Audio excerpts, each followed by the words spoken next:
Bonjour à tous mes chers amis footballistiques, qu'est-ce que vous dites aujourd'hui? Alors pour ceux qui ne nous connaissent pas, je suis Del Piazza et Faridinho, nous sommes déficients visuels et pendant cet Euro 2024, nous allons nous donner notre vision, notre analyse de cet Euro. Ça va être un véritable plaisir de partager cela ensemble et nous commençons aujourd'hui, en ce vendredi 14 juin, le début de l'Euro avec le premier match d'ouverture qui a été incroyable entre l'Allemagne et l'Écosse. Résultat final 5-1.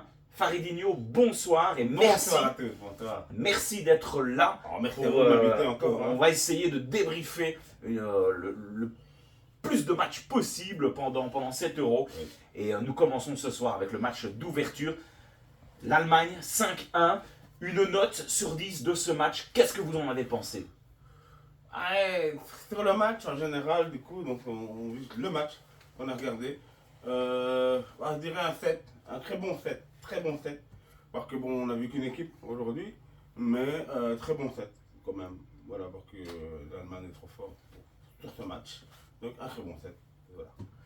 Très bien, bah écoute, moi pour ma part, je partirais sur un 8. Alors, pourquoi? Parce que dans un match d'ouverture, parfois, les équipes, ça s'est déjà vu, hein, les équipes sont fort stressées. On sent que voilà, on n'ose pas, on ne provoque pas. Et aujourd'hui, ben, ce qu'on voulait dans un match d'ouverture, c'est des buts. Et aujourd'hui, on a été servi 6 buts. C'est quand même génial de pouvoir assister à un match d'ouverture comme cela. Il n'y en a pas eu beaucoup, hein, des matchs d'ouverture où on a eu 6 buts. Donc je pars sur un 8 avec aujourd'hui une Mannschaft qui a été à 8 niveaux au-dessus. Je vais prendre le chiffre que j'ai donné, mais l'Allemagne trop forte aujourd'hui. Oui, l'Allemagne, oui, pas oui. Enfin, est-ce que l'Écosse trop faible? Je ne sais pas en fait, c'est ça la question aussi. Mais je pense que l'Allemagne était quand même. Sur le papier, c'est pour une des plus belles équipes, le top 5 on va dire des sélections Favorite. Niveau expérience, niveau jeunesse, au niveau de l'Euro aujourd'hui, c'est que le premier match. Et on a l'impression que c'est déjà facile pour eux. Hein. Ouais. Oh, bien sûr. Hein, après, ils ont l'avantage à domicile, bien sûr. C'est l'équipe qui devait. Et puis ils ont une certaine revanche à prendre. Il ne faut pas oublier que l'Allemagne, lors des 2 dernières compétitions internationales, ça avait été malgré tout assez compliqué pour eux. Et donc ils sont là clairement pour un peu se racheter auprès de leur public, chose qu'ils ont fait aujourd'hui en tout cas, pour bien rentrer dans cet Euro en alignant 5 buts. Mais cette équipe allemande, elle est quand même assez intéressante. On retrouve quand même une ossature avec des joueurs, des joueurs vraiment d'expérience. Et il y a cette petite fouille là devant en attaque de la jeunesse, incarnée par un Musiala et un Florian Wirtz qu'on a adoré découvrir cette année avec le Bayern Leverkusen. Et elle est vraiment intéressante, hein, cette équipe allemande. Je ne sais pas ce que vous en avez pensé, si vous pouvez retirer un homme du match côté allemand, parce que c'est quand même difficile. On a un très bon noyau de base, mais très intéressant, et des changements qui sont très intéressants. Oui, très intéressant. Après, pour moi, par exemple, hein, on va y venir, j'imagine. Cette année n'a pas été exceptionnelle, mais cette année rentre à 3-0, je pense. Donc voilà, il doit pas être. Ils ont joué avec leur talent naturel, en fait, aujourd'hui. Ils n'ont pas dû forcer. Et tant mieux pour eux, hein, même s'ils ont failli avoir un blessé quand même. Mais voilà, on attendait peut-être une Écosse plus dure aussi. Mais pour un Allemand, j'ai envie de dire, comme ça, c'était très compliqué de défendre hein, contre une équipe comme ça qui joue à la fois long, qui joue à la fois en une touche de balle et des joueurs en plus qui rentrent. Hein, mais il y a des circuits de passe hein, au niveau de la main. Même en combinaison coup franc, c'est intéressant. Donc, oui, quand vous avez ils ont tout montré. Un milieu de terrain incarné bien sûr par Toni Kroos et Gundogan qui sont des maîtres à jouer, hein, qui ont fait des saisons très intéressantes. Des fins de carrière, hein, ces gens-là, et ils sont toujours autant présents dans le football moderne en fait. C'est ça qui est vraiment intéressant. C'est vrai. Des joueurs qui pardon, excusez-moi, mais qui jouent des Allemands, qui jouent un peu l'espagnol aussi, et qui c'est normal. Et ça, au niveau construction pardon, du terrain, du jeu, pardon, c'est vraiment important. Je sais que vous êtes de Recross, il est vraiment formidable. Oui, c'est l'homme orchestre. C'est l'homme orchestre vraiment de cette équipe, mais bien entouré hein, par des gars comme Joshua Kimmich qui ne lâche jamais rien. Rudiger derrière, Rudiger Ta. Cette paire centrale, je sens qu'on va en reparler hein, de ce Ta. Oui. J'adore ce nom. Ce nom, il est magnifique, hein, le Ta. Non mais, franchement, vous êtes un numéro 9 et vous êtes entre Rudiger et Ta. Vous allez clairement passer une très mauvaise soirée comme l'ont passé aujourd'hui les attaquants écossais. Bah oui, mais en tant que supporter du Barça, Ouais. Rudiger commence un peu à m'énerver. Mais bon, non, c'est un grand joueur. C'est un grand joueur et puis voilà, quand vous avez devant un Florian Wirtz exceptionnel, Moussiala, mais quelle technique, c'est splendide et Pourtant, je suis que persuadé dire qu'ils vont pas jouer sur les buts et Kai Havertz devant, voilà, c'est très intéressant. Quand vous voyez qu'on peut faire des changements, on fait rentrer un Thomas Müller, on fait rentrer un Sané, on fait rentrer un Füllkrug qui a été mettre son but, l'attaquant de Dortmund, quand même une révélation hein, cette année, qui a fait très forte sensation.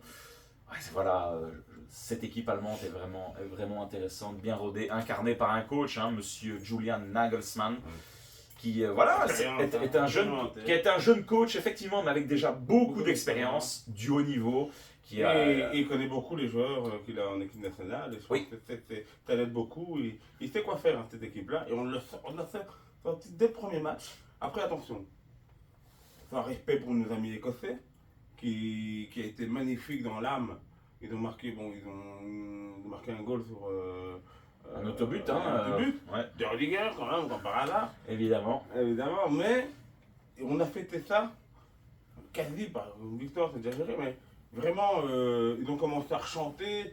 Et d'ailleurs, si je peux me permettre, on va parler un peu des lignes nationales, qui a été quand même le début du match, le début de l'Euro, qui a été formidable. On l'a dit, on s'est levé parce que je me lève pour des belles choses. C'est splendide, c'est vraiment, je trouve, le premier moment fort de cet Euro, les premiers frissons.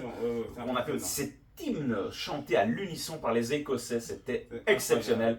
Et quand on s'est retrouvé à 4-1 au moment où l'Écosse a marqué avec cet autobut, on n'entendait que les supporters écossais chanter, c'était magnifique.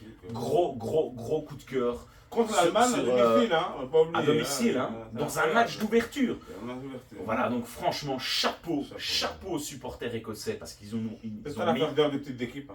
Et c'est des équipes qu'on va aimer suivre. Des gros pays. Voilà, ça a été difficile aujourd'hui de pouvoir analyser un petit peu ce que l'Écosse peut nous proposer. On verra dans ce groupe composé avec la Hongrie et la Suisse, est-ce que l'Écosse aura, on va dire, sa lettre à apporter au chapitre. Ça restera assez compliqué. Avec, vous rentrez dans une compétition, vous prenez 5 buts avec une carte rouge qui a fait débat. J'espère malgré tout que cette équipe écossaise aura malgré tout quelques ressources pour pouvoir s'exprimer dans cet Euro face à la Hongrie et à la Suisse. Ils sont pas c'est pas l'Allemagne, mais c'est des très bonnes équipes. On sait qu'ils ont déjà fait des miracles à l'Euro ou en Coupe du Monde, je pense, avec la Suisse, mais ça reste des équipes difficiles à battre aussi. Mais l'Écosse, c'est peut-être, pour moi, a peut-être respecté l'Allemagne.